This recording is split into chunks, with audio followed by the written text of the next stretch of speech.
একটি সত্য ঘটনার উপর ভিত্তি করে এই মুভিটি তৈরি হয়েছে। মুভিটির নাম হলো এগেইনস্ট দ্য সান। ঘটনাটি হলো জীবন ও মরণের লড়াইকে কেন্দ্র করে।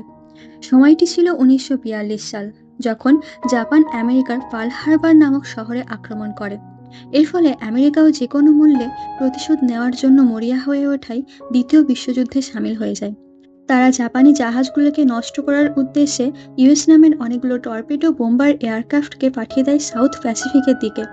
কারণ তারা জানতো সাউথ প্যাসিফিকের ওপর জাপানি অনেক ঘাঁটি আছে, আর তারা চাইছিল সেগুলোকে বোম ব্লাস্ট করে নষ্ট করে দিতে। এর মধ্যে একটি এয়ারক্রাফট ছিল যার মধ্যে 3জন লোক ছিল। তারা হলো পাইলট হ্যারাল্ড, বোম্বার্ডিয়ার টনি আর রেডিওম্যান জেন। এই ঘটনার পর যখন তারা ফিরে আসছিল, তখন তারা আকাশের অনেক উপরে অবস্থান করায় ফিরে আসার সঠিক রাস্তা হারিয়ে ফেলে। ফলে তাদের এয়ারক্রাফটটি রেডিয়াসের বাইরে চলে যায়। রেডিওম্যান জেন রেডিওর মাধ্যমে রাস্তা খুঁজে বের করার চেষ্টা করে, কিন্তু ব্যর্থ হয়। কারণ রেডিওর সিগন্যাল দুর্বল হয়ে পড়ায় রেডিওতে কোনো কিছুই ঠিকভাবে শুনতে পাচ্ছিল না। আর এদিকে পাইলট হ্যারাল্ড লক্ষ্য করে ট্রাঙ্কের ফুয়েল ধীরে ধীরে কমে আসছে। তাই জেনকে আবারও চেষ্টা করতে বলে। জেন আবারও চেষ্টা করতেই রেডিওতে জাপানের শব্দ শুনতে পেয়ে রেডিওর তারটি সঙ্গে সঙ্গে খুলে ফেলে। এমন অবস্থায় পাইলট হ্যারাল্ডের কাছে এই বিশাল সমুদ্রে ল্যান্ড করানো ছাড়া আর কোনো উপায় ছিল না। সে তাদের বলে, তোমরা তোমাদের সব প্রয়োজনীয় জিনিসপত্র নিয়ে নাও, এবং এয়ারক্রাফটটিকে সমুদ্রের জলেই ল্যান্ড করায়। ল্যান্ড করানোর পর হ্যারাল্ড তার বেল্টটি খুলে এয়ারক্রাফটটি থেকে বেরিয়ে আসে। কিন্তু টনি এবং জিন তাদের বেল্টটি খুলতে পারছিল না। ফলে তারা এয়ারক্রাফটটির সঙ্গে জলে ডুবে যাচ্ছিল। যখন তারা এয়ারক্রাফটটির সঙ্গে জলে ডুবে যাবে, আর ঠিক পূর্বে তাদের বেল্টটি খুলে যায় এবং তারা জলের উপর চলে আসে। তাদের কাছে ছোট একটি এয়ারবোট ছিল, যেটিতে তারা অবস্থান করে। কিন্তু সবথেকে বড় সমস্যা ছিল যে তাদের কাছে কোনো খাবার বা পানীয় জল ছিল না। যদিও তাদের এয়ারক্রাফটটিতে সবই ছিল, কিন্তু সেটি ডুবে যাওয়ায় এখন তাদের কাছে কিছুই নেই। আর এখন তারা এই বিশাল সমুদ্রে কোনো কুলকিনারা দেখতে পাচ্ছিল না। কিন্তু তাদের বিশ্বাস ছিল যে ইউএস নেভি ঠিক তাদের উদ্ধার করে নিয়ে যাবে। এরপর আমরা দেখতে পাই পরের দিন ঠিক এমনটাই ঘটে, এবং ইউএস নেভি তাদের খুঁজতে আসে। এটা দেখে হ্যারাল্ড বলে, আমাদের প্যারাশুটটি খুলে দাও, যাতে আমরা ইউএস নেভির নজরে আসতে পারি। কেননা তাদের এয়ারবোটটি ছিল অনেক ছোট, তাই সেটি ইউএস নেভির নজরে আসা অসম্ভব ছিল। জেন বলে, আমাদের কাছে কোনো প্যারাশুট নেই। তখন তারা কোনো পথ খুঁজে না পেয়ে তাদের লাইফ জ্যাকেট খুলে বাতাসে নাড়াতে থাকে, সাথে জোরে জোরে চিৎকার করে। কিন্তু বোটটি অনেক দূরে অবস্থান করায় তাদের দেখতে না পেয়ে তারা ফিরে যায়। টনি বলে, তারা আমাদেরকে আবার খুঁজতে আসবে। হ্যারাল্ড বলে, তারা একই জায়গায় বারবার খুঁজতে আসবে না। এখন তারা এই জায়গাতেই আটকা পড়ে গেছে। তাদের এই যাত্রা সহজে শেষ হবে না। তাদের বোটটি খুবই ছোট হওয়ার কারণে তাদের সেখানে খুবই অসুবিধা হচ্ছিল। তাই হ্যারাল্ড বলে, তোমরা তোমাদের জুতোগুলো খুলে জলে ফেলে দাও। কিন্তু সে নিজের জুতো ফেলে না, আর সে জানায়, আমরা যদি কখনো আইল্যান্ডের সন্ধান পাই, তবে এই জুতো পরে একজনকে সাহায্যের জন্য হেঁটে যেতে হবে।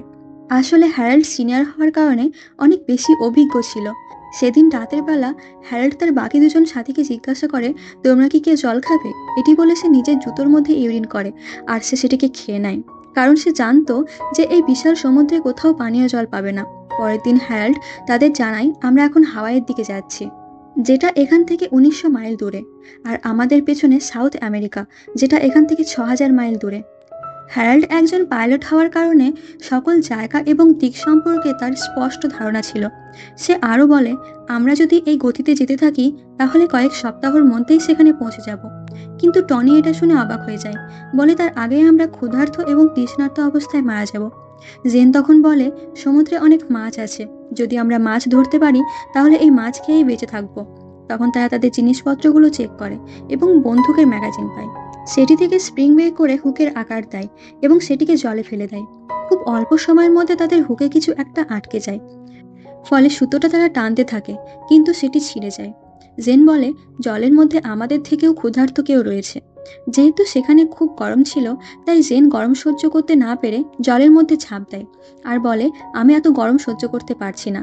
এটি দেখে যখন টনিও ঝাঁপ দিতে যাবে, তখন হ্যারাল্ড তাকে বাধা দিয়ে বলে, আমার জানা মতে এই জলে অনেক শার্ক আছে। কথাটা শুনে জেন খুব দ্রুত বোটে ফিরে আসে। এখন চাইলেও তারা জলে নামতে পারবে না। এভাবে তাদের 5 দিন কেটে যায়। আর এই 5 দিন তারা কোনো খাবার বা পানীয় জল না পেয়ে দুর্বল হয়ে পড়ে। টনি পরিস্থিতি সহ্য করতে না পেরে সমুদ্রের জলই পান করতে চায়, কিন্তু হ্যারাল্ড তাকে বাধা দিয়ে বলে সমুদ্রের জল তোমার শরীরকে আরও ডিহাইড্রেট করে দেবে। হ্যারাল্ডের হঠাৎই মনে পড়ে তার পকেটে একটি পেন্সিল আছে। সে খুব খুশি হয় এবং পেন্সিলটি দিয়ে চার্ট বানাতে শুরু করে, যার মাধ্যমে তারা তাদের গতিপথ সম্পর্কে জানতে পারবে। এরপর একটি চার্ট বানিয়ে বলে আমাদের হাওয়ার বিপরীত দিকে যেতে হবে। তখন তারা লাইফ জ্যাকেট দিয়ে একটি নোঙর বানায় আর জলে ফেলে দেয়, যেটির সাহায্যে তাদের বোটটি স্থির থাকতে পারবে এবং সরিয়ে নিলে তারা যেদিকে যেতে চায় সেদিকে যেতে পারবে। তিনজন মিলে গডের কাছে প্রে করতে শুরু করে দেয়। জেন বলে দয়া করে ভগবান আমাদের সাহায্য করুন। হ্যারাল্ড বলে এই সমুদ্রে অনেক শিপ আছে, তুমি ওই শিপের রক্ষা করো এবং তাদের মধ্যে আমাদের বোটটিও একটি। টনি বলে আমার বন্ধুরা এতক্ষণ যা বলেছে সব ঠিকই বলেছে, কিন্তু বর্তমানে যেটি আমাদের সব থেকে বেশি দরকার সেটি হলো বৃষ্টি। দয়া করে বৃষ্টি বর্ষণ করুন। কিন্তু কোনো বৃষ্টি হয় না। এটি দেখে টনি খুব হতাশ হয়। জেন তাকে বলে ভগবানকে একটু সময় তো দাও। হঠাৎ সেদিন রাতে বৃষ্টি শুরু হয়। তারা বৃষ্টির জল খায় এবং অনেক স্বস্তি অনুভব করে। এভাবে সমুদ্রে তাদের 7 দিন কেটে যায়। এরপর দেখানো হয় জেন বিগত 7 দিন ধরে একটাও মাছ ধরতে পারেনি, কিন্তু সে চেষ্টা চালিয়েই যাচ্ছে। এটি দেখে হ্যারাল্ড বলে আমার পুরো লাইফে তোমার মতো ধৈর্যমান ফিশারম্যান একটিও দেখিনি। তখন জেন বলে আমি যেখান থেকে এসেছি সেখানে একটি প্রবাদ আছে, you don't catch you don't eat. কিন্তু এতদিনে জেনও অধৈর্য হয়ে পড়ে, ফলে সে তার পকেট থেকে ছুরি বের করে মাছ মারতে চায়। এটা দেখে হ্যারাল্ড তাকে বারণ করে আর বলে তোমাকে কতবার বলেছি ছুরিটি পকেটে রাখতে, এটা একটি ধারালো জিনিস যেটি আমাদের বোটটিকে ফুটো করে দিতে পারে। কিন্তু সে অধৈর্য হয়ে পড়ায় তার কোনো কথাই শোনে না আর মাছ মারতে থাকে। একসময় সে বুঝতে পারে ছুরিটি সে ভুল করে বোটে মেরে ফেলেছে, আর হ্যারাল্ড বোট থেকে ছুরিটি বের করতে বারণ করে, কারণ ছুরি বের করলে ওই ফুটো দিয়ে জল ঢুকে বোটটিকে জলে ডুবিয়ে দিতে পারে। তখন জেন ফিল করে ছুরিটি সে একটি শার্কের বাচ্চার গায়ে মেরেছে। তারা শার্কের বাচ্চাটাকে বোটের ওপর তোলে এবং শার্কটির পেট থেকে অনেক ছোট ছোট মাছ বেরিয়ে আসে আর সেগুলো তারা খেয়ে ফেলে। আজকে পুরো 1 সপ্তাহ পর তারা পেট ভরে খেতে পায়, ফলে তারা পুনরায় শরীরে এনার্জি পায়। তখন তারা লক্ষ্য করে অনেকগুলো বড় বড় শার্ক বোটের চারপাশে ঘোরাঘুরি করছে। আসলে মাছের রক্তের গন্ধ পেয়ে শার্কগুলো সেখানে এসেছিল, কিন্তু তাদের কোনো ক্ষতি না করেই সেখান থেকে চলে যায় এবং তারা ভাগ্যের জোরে বেঁচে যায়। তারপর হ্যারাল্ড বলে আমি ঘরে ফিরে যাব। আমি জানি আমার ওয়াইফ নিশ্চয়ই আমার ওপর অনেক রাগ করে থাকবে। সে বাকি দুজনকেও তাদের ম্যারিড লাইফ সম্পর্কে জানতে চায়। তখন টনি বলে আমি আনম্যারিড, কিন্তু আমার একটি গার্লফ্রেন্ড আছে, এবং জেন বলে আমি সিঙ্গেল। এটি শুনে টনি বলে যদি আমরা ফিরে যেতে পারি তাহলে তুমি না হয় আমার বোনকে ডেট করে নিও, সে অনেক সুন্দরী। এরপর একদিন রাতে জেন তার হাত জলের মধ্যে রেখে ঘুমিয়ে যায়। তখন তার হাতে একটি শার্ক আক্রমণ করে, যাতে তার হাত আহত হয়।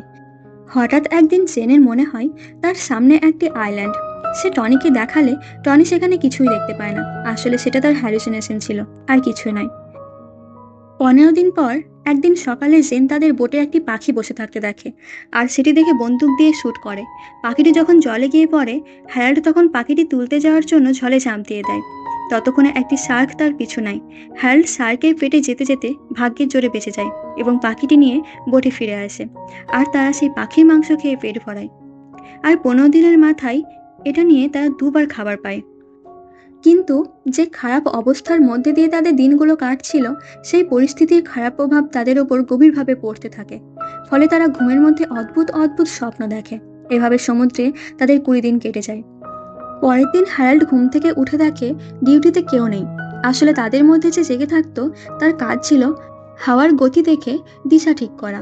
হ্যারাল্ড রেগে গিয়ে বলে তোমাদের একটা কাজ দিয়েছি, সেটাও তোমরা ঠিকভাবে করতে পারো না। জিন তখন বলে এখানে দেখার মতো কিছুই নেই। এছাড়া এতদিনে তো আমাদের সেই আইল্যান্ডে পৌঁছে যাওয়ার কথা। কোথায় সে আইল্যান্ড? সে হ্যারাল্ডকে বলে তোমার জন্যই আমরা আজকে এই বিপদে পড়েছি। তুমি যদি ঠিকভাবে এয়ারক্রাফটটি চালাতে তাহলে রেডিয়াসের বাইরে আসতো না। আসলে সেদিন বিমান চালানোর সময় কয়েক সেকেন্ডের জন্য হ্যারাল্ডের ঘুম চলে আসে, আর যখন সে চোখ খোলে ততক্ষণে তারা আউট অফ রেঞ্জ হয়ে গেছিল। সে বুঝতে পারে না তারা আসলে কোথায়, আর পেট্রোল শেষ হয়ে যাওয়ার কারণে ওই সমুদ্রে ল্যান্ড করতে হয়। হ্যারাল্ড দুজনের কাছে ক্ষমা চায়, তার চোখে জল চলে আসে। কিন্তু এখন এই মুহূর্তে তাদের আর কিছুই করার নেই। তাই জেন লাইফ জ্যাকেটে বানানো চার্টটি হ্যারাল্ডের হাতে দেয় আর বলে এখন এটাই আমাদের এই বিপদ থেকে উদ্ধার করতে পারবে। হ্যারাল্ডের মাথায় একটি আইডিয়া আসে। সে জেনের ছুরি দিয়ে তার জুতো দুটো কেটে দুটো বৌঠা বানায়, যেটির সাহায্যে তারা বোটটি এগিয়ে নিয়ে যায় আর যেদিকে যেতে চায় সেদিকে যেতে পারবে। এরপর টনি বলে প্রথমে যে আইল্যান্ড দেখতে পাবে তাকে বাকি দুজন তার পছন্দ মতো রেস্টুরেন্টে খাওয়াবে। এইভাবে অতি কষ্টে তাদের 30 দিন কেটে যায় আর এখন তারা খুবই দুর্বল হয়ে পড়েছিল। তারা ঠিকভাবে উঠে বসতেও পারছিল না আর তাদের কথা বলার শক্তিটুকুও হারিয়ে ফেলেছে। সেদিন রাতে হঠাৎই বৃষ্টি শুরু হয়, ফলে তারা আরও একবার জলপান করার সুযোগ পেয়ে যায়। কিন্তু তাদের দিকে ধেয়ে আসা বিশাল তুফানের মধ্যে তারা আটকা পড়ে যায় এবং টনি হারিয়ে যায়। সে সাঁতার জানতো না, কিন্তু তখনই তারা দেখতে পায় টনি র্যাফটের উল্টো দিকে রয়েছে। এরপর তারা অতি কষ্টে বোটটিকে সোজা করে একে একে র্যাফটের ওপর চলে আসে। ভাগ্যের জোরে অনেক কষ্টে তারা এবারও এই ভয়ানক তুফানের হাত থেকে বেঁচে যায়। পরের দিন দেখানো হয় তারা খুবই বেহাল অবস্থায় রয়েছে। তাদের কাছে যে সামান্য কয়েকটি জিনিস ছিল সেগুলোও তুফানের মধ্যে হারিয়ে গেছে, ফলে তাদের শেষ আশাটুকুও হারিয়ে ফেলেছে। আর এখন তারা বোটের ওপর জীবন্ত লাশের মতো পড়ে আছে। এরা এদের পরিবারের কথা মনে করতে থাকে। হ্যারাল্ড মনে করতে থাকে তার স্ত্রীর কথা। জেন তাকে টনির বোন তার সঙ্গে ডেট করার জন্য সমুদ্রের জলের ওপর বসে আছে। আসলে তার হ্যালুসিনেশন হচ্ছিল। যেরকমভাবে টনি তার বোনকে বর্ণনা করেছিল সেরকম ছবি তার চোখে ভাসে। জেন টনিকে বলে, হয়তো আমি তোমার বোনকে ভালোবেসে ফেলেছি। তখন টনি বলে, তোমরা খুব ভালো কাপল হতে পারবে। হ্যারাল্ড এইসব শুনে অনেক দুঃখিত হয়ে যায়। সে এসবের জন্য নিজেকে দোষী ভাবে। টনি অনেক কষ্টে উঠে বসে আর বলে, 30 দিন কাটিয়ে এসেছি, আমরা আর এখন এভাবে হার মেনে নিতে পারি না। এই বলে সে তার হাতের সাহায্যে বোটটিকে চালাতে শুরু করে। যদিও এরা একে অপরকে মোটিভেট করছিল, কিন্তু এখানে মোটিভেশন কোনো কাজের ছিল না, কারণ তাদের শরীরে একদমই শক্তি ছিল না। আর এই 34 দিন পর তাদের এতটাই বেহাল অবস্থা হয়েছিল যে বলতে গেলে তারা মারা যাচ্ছিল। হ্যারাল্ড বুঝে গিয়েছিল তারা আর বাঁচবে না, তাই সমুদ্রের জল পান করতে থাকে। এমন সময় জেন হঠাৎই দেখে তাদের সামনে একটা সবুজ কিছু, আর তারা সকলেই দেখে সামনে সত্যিই একটি আইল্যান্ড দেখতে পাওয়া যাচ্ছে। এটা দেখে তাদের খুশির অন্ত থাকে না। বাঁচার আশায় তাদের সকলের মধ্যে আবারও এনার্জি চলে আসে। তারা তাদের বোটটিকে হাতের সাহায্যে আইল্যান্ডটির দিকে নিয়ে যাওয়ার চেষ্টা করতে থাকে। আর কিছুক্ষণ পর আমরা দেখি তারা 3 জন সমুদ্রের কিনারায় পড়ে রয়েছে। আর পুরো 34 দিন পর মাটির সংস্পর্শে এসে তারা খুবই শান্তি অনুভব করছিল। এই বিচে তারা একটি কুঁড়ে ঘর দেখতে পায় এবং সেটির দিকে এগোতে থাকে। এভাবে তারা এই কঠিন যাত্রা শেষ করে 1942 সালে 20 ফেব্রুয়ারি ফুকাফুকা নামক একটি আইল্যান্ডে আসতে সক্ষম হয়। তারা এই কঠিন অবস্থাতেও আশা ছেড়ে দেয়নি বলে প্রাণে বেঁচে ফিরতে পেরেছিল। হোপ হলো এমনই একটি জিনিস যা কঠিন থেকে কঠিনতর পরিস্থিতিতেও বেঁচে থাকতে শেখায়, পরিস্থিতির সঙ্গে সংগ্রাম করতে শেখায়। এই ঘটনা থেকে উদ্ধার হয়ে ফিরে আসার পর ইউএস নেভি হ্যারাল্ডকে পুরস্কৃত করেন, কারণ এই কঠিন অবস্থাতেও ঠিকভাবে ক্যাপ্টেনের মতো 2 জন সাথীকে সে গাইড করেছিল। কিন্তু এই ঘটনার পর তিনি কখনোই আর এয়ারক্রাফট চালাননি। টনি যখন সুস্থ হয়ে যান তখন তিনি কোরিয়ান নেভিতে জয়েন করেন। টনি এবং জিন তাদের জীবন মিলিটারিতেই কাটায় এবং 1986 সালে টনি পরলোক গমন করেন আর তার অস্থি ইউএস নেভির সম্মানার্থে সমুদ্রের মাঝে বিসর্জন দেয়। আর এদিকে দেখি 1946 সালে জেন টনির বোন ফ্রান্সিসকে বিয়ে করে। মুভিটির শেষে তাদের 3 জন হ্যারাল্ড ডিকসন, টনি পাস্তুলা আর জিন অ্যালড্রাকের আসল ছবি দেখানো হয়, যেটি দেখে বোঝা যায় তারা কতটা কঠিন অবস্থায় সংগ্রাম করে বেঁচে ফিরেছিল। আশা করি আপনাদের ভিডিওটি ভালো লেগেছে। আর যদি ভিডিওটি ভালো লেগে থাকে তাহলে লাইক করুন আর এরকম আরও গল্প শোনার জন্য আমার চ্যানেলটি সাবস্ক্রাইব করুন।